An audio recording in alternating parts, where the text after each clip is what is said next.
Hey, before you drift off, let me take you somewhere old and quiet.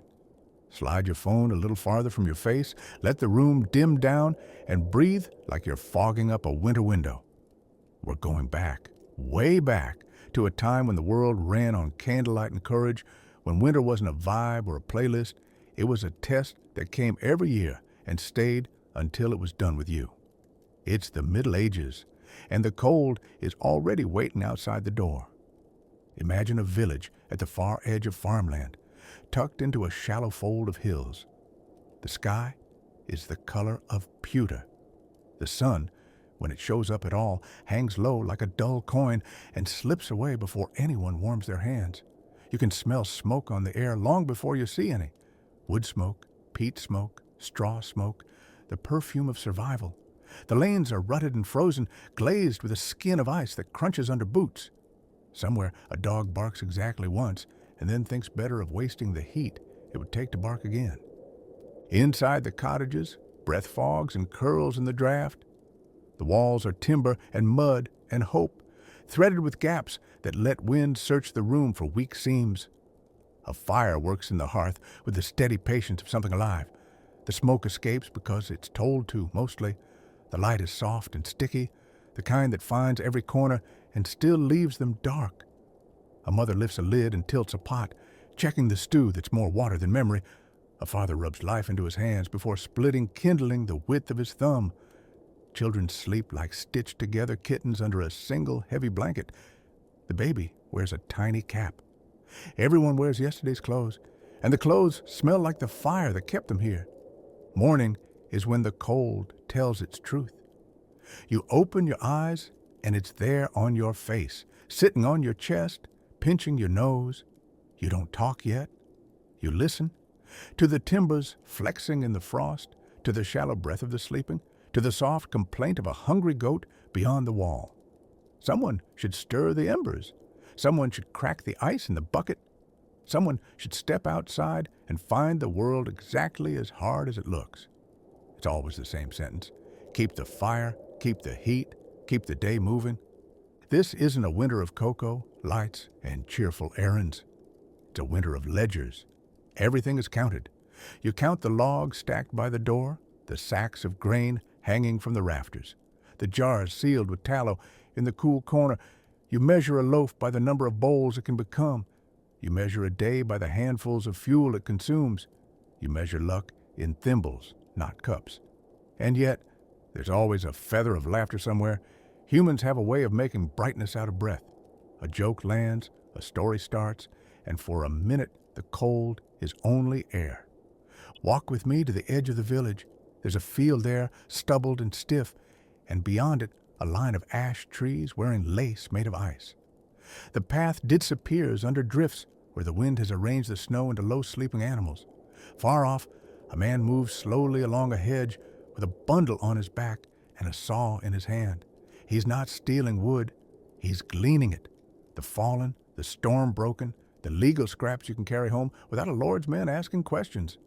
Every stick he finds is a future hour of warmth, a future pot of something hot enough to steam a window. There's a forge in the center of town, and it makes a kind of heartbeat when the world feels paused. The hammer touches the anvil, and the sound is sharp as winter stars. It cuts through the gray. It tells everyone, in a language no one forgets, that work continues, that the hinge will hold, the buckle will do its job, the plowshare will be ready when the ground finally surrenders. The blacksmith's breath ghosts like a little spirit as he moves. Sparks climb into the rafters and wink out. He wipes his brow with a forearm striped in soot, then lifts the iron and listens to it sing.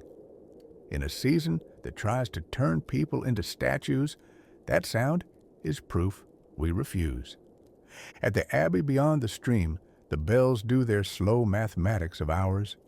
A monk bends over a page, hands pale as wax, ink sluggish in the chill. He copies a line, warms his fingers against the candle, and copies another.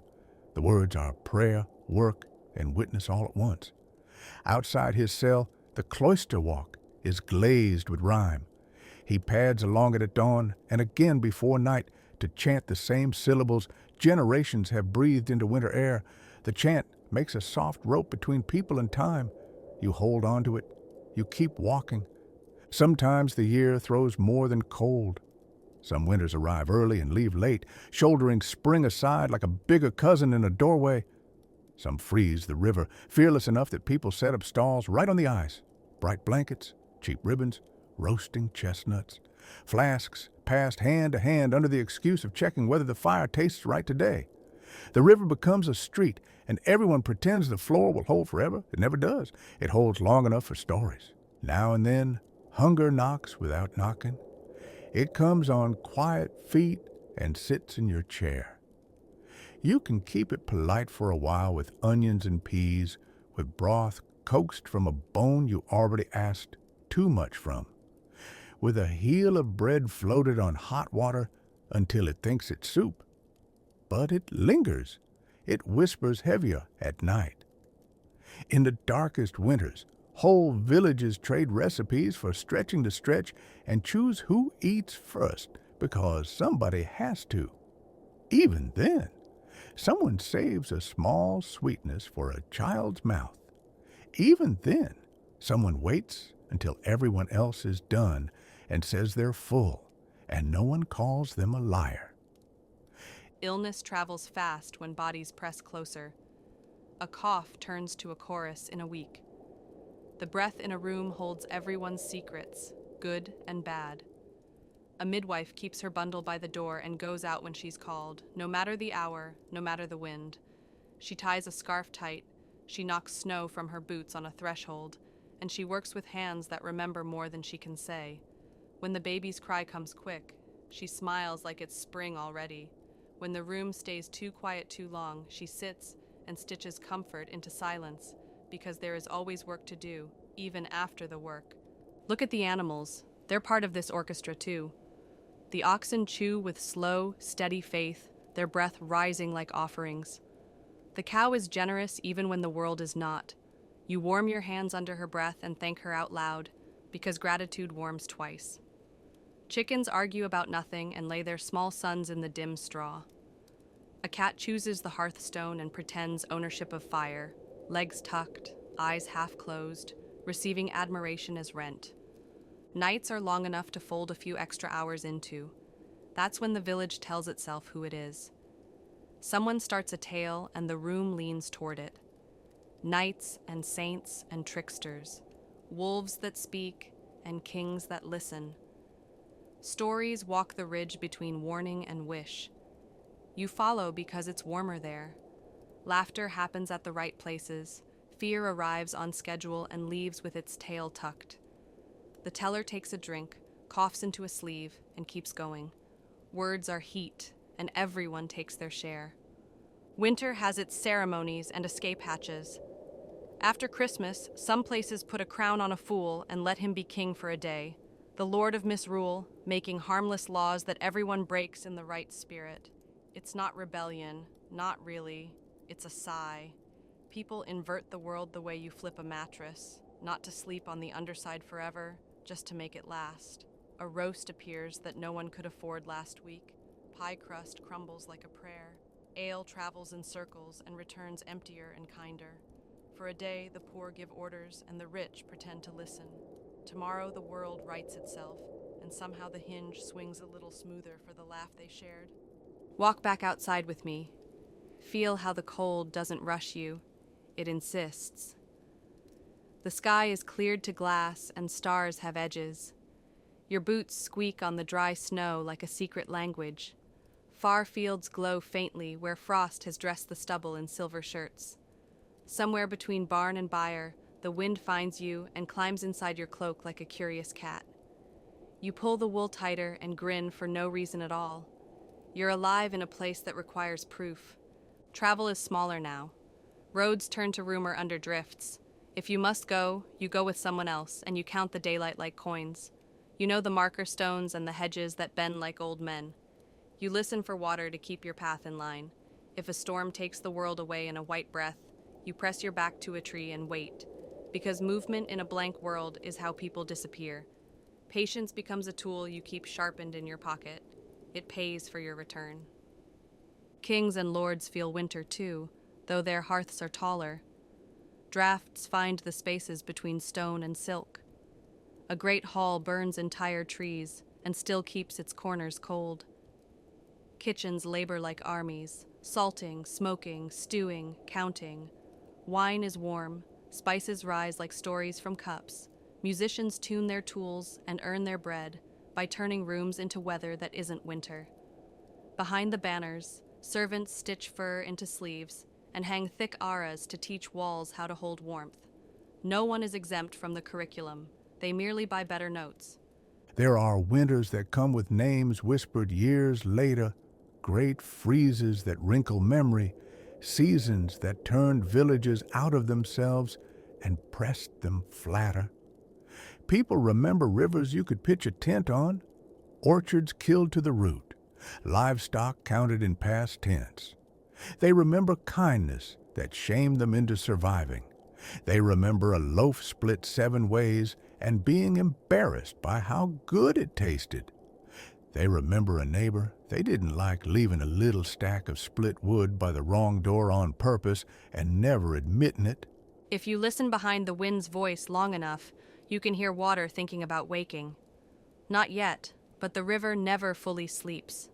It mutters under the lid like a dreamer. Ice holds on with pride, then with hope, then with habit. One day, without warning, the sound shifts, soft music from another room. A child throws the last snowball of the season and comes in with wet sleeves, telling the house what the world already knows. Before that tilt, days feel endless. Stasis isn't stillness, it's motion too slow to see. Hair grows, bread rises, stories stretch. People count hope by small miracles. An egg where there were none, a cough that fades, a book returned with a sprig of green inside. Winter sharpens and softens at once. People look each other in the eye more often. Arguments pause not from victory, but because the cold asks for both hands. A kind word costs less than fuel and throws better light. Out in the fields, a man walks not for pleasure, but to hear what the horizon says. He writes names in the snow and erases them, counting not by numbers, but by doing. In the barn, a woman helps a lamb breathe its first breath, her hands smelling of wool, milk, and eternity. She'll wake again in an hour, glad to do mercy twice. Winter tastes different. Broth coaxed from a bone, the sweetness of a buried carrot, a tart apple that refuses rot, bread buttered with nothing. Joy stretches because it must. Market day still comes, smaller but warmer. Faces are fire, scarves, mittens, brief trades, music made by clumsy fingers that surprise everyone. Ribbons sold because ribbons make bleak things bearable.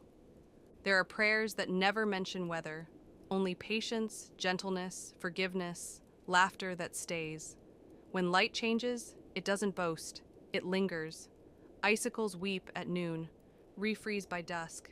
Coats stay unbuttoned a few steps between doors. The first raindrop sounds like a drum. The first mud patch becomes a festival. The plow wakes, blessed not for iron's sake, but for ours. Fields sigh open, black earth shining like a promise. Work changes costume. Soreness replaces chill. Spring arrives, but winter's lesson remains. We last because we share. I need, you give, we endure. Survival is a choir. If your life has its own winter, let this one sit beside it. You don't need to outshout the wind. Prepare, share, rest, and wait for light. Beneath the ice, the river is already arguing for you. Sleep now. 1 log plus 1 log plus patience equals morning. 1 bowl plus 1 friend equals enough. 1 story equals a small sun. The Middle Ages had no thermostat, but they had each other, the first central heating. Songs, hands, faith, and doors opened before the knocking finished. Here's your blanket of sound. Wind hushed, footsteps softened, a kettle humming, stay. Outside, centuries ago, someone else did the same, holding back the dark just enough. The world is colder than it looks and kinder than it seems. Rest, traveler. Keep the ember. Keep the story. The river is thinking and spring is rehearsing. When you wake, the light will linger longer. Until then, rest. You're in good company.